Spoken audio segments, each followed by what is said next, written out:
Salut à tous les price actionneurs. Avant de regarder la vidéo, lisez le disclaimer. Je vous rappelle que cette vidéo n'est absolument pas un conseil en finance.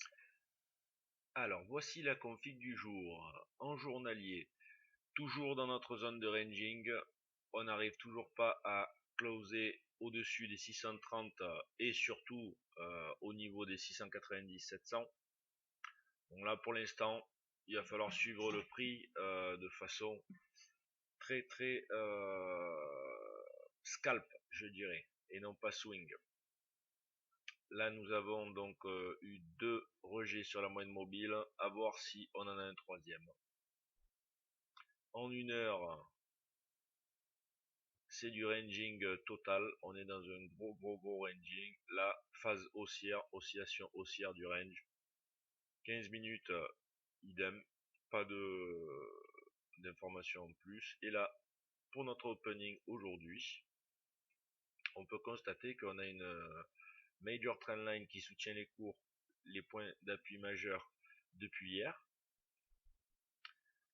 Là, on arrive, on a franchi deux zones d'attraction. Là, on est sur la deuxième zone d'attraction et quasiment le deuxième swing de notre stairs pattern précédent.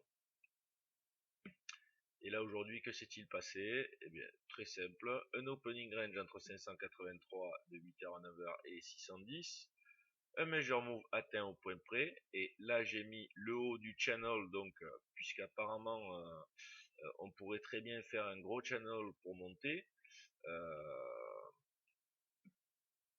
Donc là, les opportunités très simples, vente sur le haut du channel, achat sur le bas du channel. De préférence avec des setups, H1, H2 sur le bas du channel, ou alors un L2 faible, un break et un pullback, un wedge bull flag, et inversement sur le haut du channel. Mais on favorisera néanmoins les opportunités bullish car nous sommes en bullish zone. Vous pouvez le voir grâce à cette zone verte. Deuxième phase, là nous formons un ranging tout simplement après l'atteinte du major move de l'opening. Vraiment très peu de volatilité. Là bien sûr, bon, on ne va pas shorter sur passage sous les 617, 615, on n'est pas dans la trend même si ça se dégrade. Par contre on recherchera un signal bien sûr sur l'appui du support du bas du canal, donc la trendline. Après, pourquoi pas sur excès haussier dans cette zone là entre 44 et 50. Vraiment il faudrait shorter au plus haut pour jouer l'oscillation, car sur les 644 nous serons à 61,8 de toute la baisse depuis le 10 septembre. Mis à part ça, je ne vois pas d'autres opportunités, à moins que vous tradiez sur le 70 tick. Mais sinon, voilà, c'est ranging. De toute façon, ne pas trader, c'est trader aussi. Troisième phase, donc là, nous sommes sur une opportunité, c'est-à-dire l'achat sur support sur notre canal. Donc là, ça commence à bien fonctionner. Il y avait un achat à faire par totale anticipation, soit un achat sur la clôture de ce bull reversal pour les plus sécurisés. Donc là l'objectif déjà c'est d'abord un stop sur 609, allez 608,5 pour être vicieux, pour éviter le reversal de l'overshoot.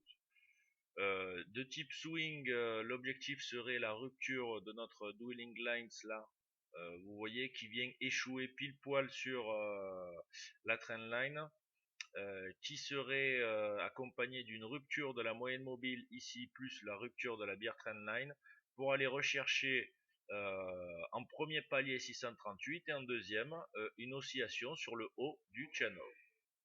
Sinon à la baisse, un passage sous les 609, 608,5 en close bearish serait une bonne opportunité pour commencer à saupoudrer. Attention, malgré tout, un passage à ce niveau-là nous mènerait sur une dégradation de type bilatéral, c'est-à-dire que faudrait peut-être pas s'attendre à une dégradation majeure avec des grosses beer bars, mais plutôt une forme de wedge qui irait tout doucement sur le canal. Donc là encore une fois, anticipation et entrée sur pullback serait plus judicieuse, pardon. Donc sur cette phase de trading, nous avons validé notre Dueling Lines ici sur la barre à 12h55.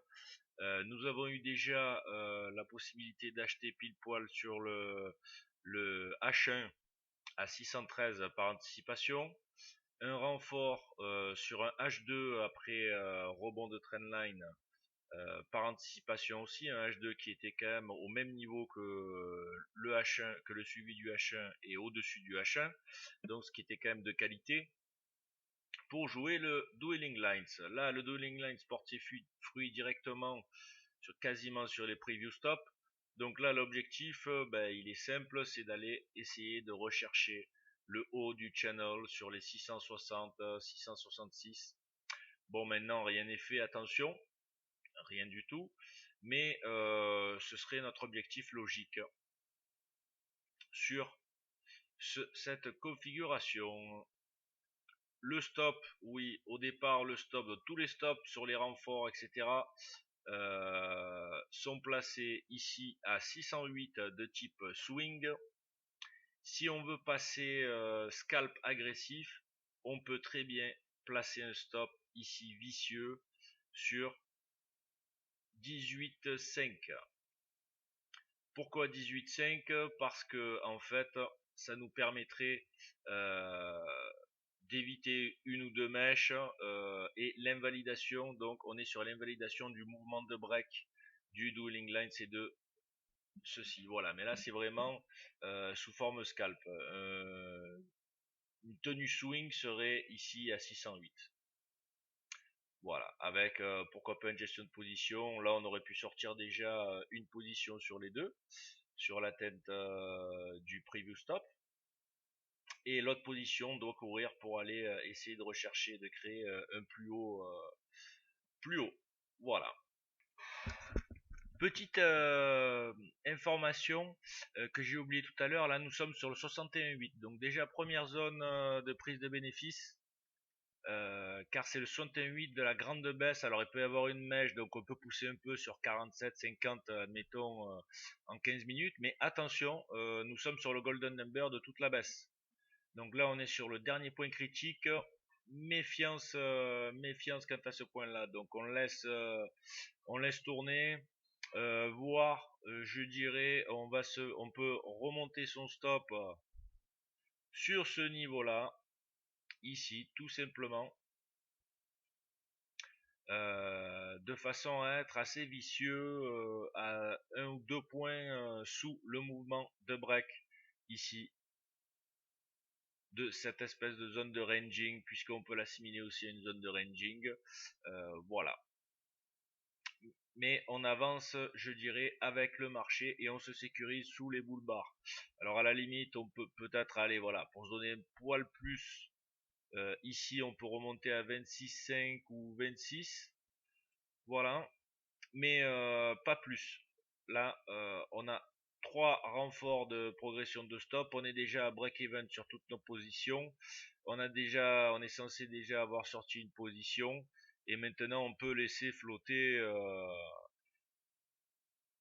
d'autres quelques parties, je dirais, voilà, de notre trading, sachant que pour ceux qui sont rentrés sur la bull bar ici, bon ben protection sous les 25, il n'y a pas de problème, ou déjà sortie potentielle puisqu'on est déjà en ratio 1-1 sur l'atteinte des 61,8. L'ouverture des US, eh bien par rapport à l'ouverture des US, nous pouvons voir qu'à 4 prises on a buté sur le 61,8 de la baisse totale à 644, donc c'était un bon point. On voit que là nous avons eu un beau breakout de la trendline. Ici nous avons la tentative d'aller rechercher les previous high à 644. Et là, attention, donc en passant au-dessus des 645, nous pourrions très rapidement refaire une oscillation à l'intérieur. Mais j'en doute un peu vu que nous avons breaké le canal. Donc là, première hypothèse qui serait la plus plausible, je pense, c'est formation d'une zone de ranging entre 44 et 26, voilà, jusqu'à la fin de la journée. Deuxième hypothèse, si le marché a un peu plus de dynamique, c'est invalider le range là en passant assez rapidement sous les 24, ce qui serait une invalidation de l'overshoot de la trendline et surtout une validation de notre breakout qui pourrait nous amener tout en bas du canal. Maintenant on n'y est pas encore, et puis rappelez-vous, la dégradation se fera de façon bilatérale. Alors sur la dernière phase de trading, eh bien on a été coiffé et rejeté à 4 prises par les 61,8. Après le break de notre channel, l'objectif est toujours baissier, quoi qu'on puisse en dire. On a fait une sorte de range entre 44 et 25 avec un superbe break à 16h qui a été immédiatement corrigé par un two-bar reversal. Donc les traders qui étaient rentrés sur break, bon ben sont sortis au-dessus du Marobouzou, et en contre-signal auraient pu sans problème prendre le contre-signal inverse et refaire leur scalp, d'autant plus que s'ils restaient swing, ils avaient le double. Donc là, c'était un beau potentiel pour rentrer à la hausse. Là, ensuite, nous avions encore un superbe bull reversal à 16h55. Et puis là, on vient de breaker sur clôture le range, dont l'objectif est 62, c'est-à-dire le haut des la zone des 61,8, 70% de Fibonacci. Mais malgré tout, nous avons quand même breaké notre channel. Et même si on a encore un petit excès, l'objectif va être toujours et le bas du channel. Alors attention, attention, méfiance, car l'objectif est assez bas, aux alentours des 4570. Voilà. Je vous remercie, je vous souhaite de passer une excellente journée et je vous dis à demain.